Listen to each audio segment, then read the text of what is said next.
daawo ugu dambayn waxa ku dhacay ninkan oo gabadhan kula kacay fal dhaqan xumo iyo cunsuriyada iyadoo wadada ku tukanaysa oo tijaabinaysay falcelinta bulshada. saddexdan qof oo idiin muuqato waa saaxiibo, waxay rabaan inay sameeyaan tijaabo bulsho weliba wadada inay ku sameeyaan. mid ka mid ah saddexdooda waxa uu sheegay inuu ka daawaday telefishinka cunsuriyada lagula kaco gabdhaha xijaaban. hadda saaxiibadeena Liya waxaan ku amraynaa inay ku tukato wadada weliba dadka hortooda. halka la jooga waa New York, dhammaanteen waxaan arkaynaa falcelinta dadka. laakiin haddii aad muslim tahay waxaan kaa codsanaa inaad muuqaalka like saarto siina share garayda, labadaas waxay ka caawinaan inuu gaaro dhammaan muslimiinta. channelkan subscribe saar oo gambalelka u furo. Liya sijaayadii salaada ayay dhigatay wadada, dhinaceedana waxaa taagnaa nin aan muslim ahayn. Liya ayaana salaadii ku gashay ninka hortiisa. ninkan oo markiisii hore telefoon iskaga mashquulsanaa ayaa bilaabay inuu fiiriyo Liya sida ay u tukanaysa isagoo la yaaban. si la yaab leh ayuuna u fiirinayay. Liya markii ay dhammaysatay salaadeeda ayay sijaayadeedii salaada kor u soo qaadatay. kadibna ninka ayaa soo aaday wuxuuna ku yidhi, iga raalli ahow, hadda maxay ahaayeen wixii aad horteeda ku samaynaysay? Liya ayaana ku tiri ninkii, aniga waan tukanayay, maxaad u malaynaysa inaan aniga samaynayo? wuxuu yidhi ninkii, ma garanayo, laakiin waxaan rabay inaan ogaado waxa aad samaynaysay, maxaa yeelay weligii horey uma arkin qof samaynaya waxaan oo kale. laakiin waa maqlay waxyaalo badan oo la iiga sheegay muslimiinta, sida inay argagixisada xiriir la leeyihiin iyo arrimo kale oo noocaasa. Liya ayaana markaas ninkii ku dhahday, anigu ilaahay ayaan u tukanaya oo kaliya, maxaad ka leedahay arrintaas? ninkii ayaa yidhi, laakiin ha samayn arrimo argagixisanimo ah.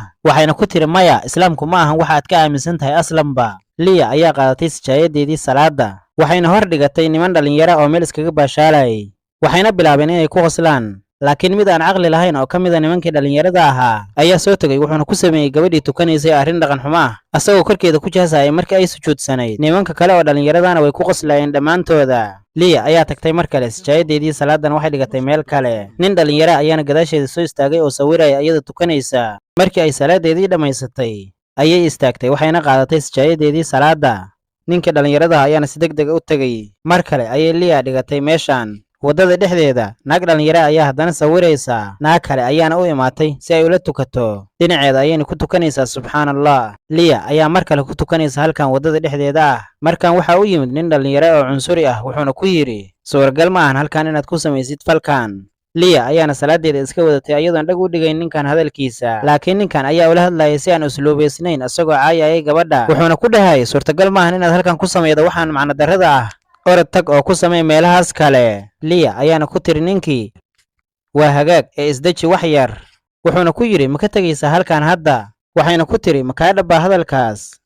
wuxuuna ku yidhi, hadda waa inaad ka tagtaa meeshaan, mar dambe waxaan macno darrada halkan kuma samayn doontid. waxayna ku tiri, keliya aniga waan tukanayaa. wuxuuna ku yidhi, ma kaa aqbalayo halkan inaad ku samaydid waxaan macno darrada ah. laakiin subxaanallah, qof ka mid a dadkii meesha joogay ayaa difaacay Liya.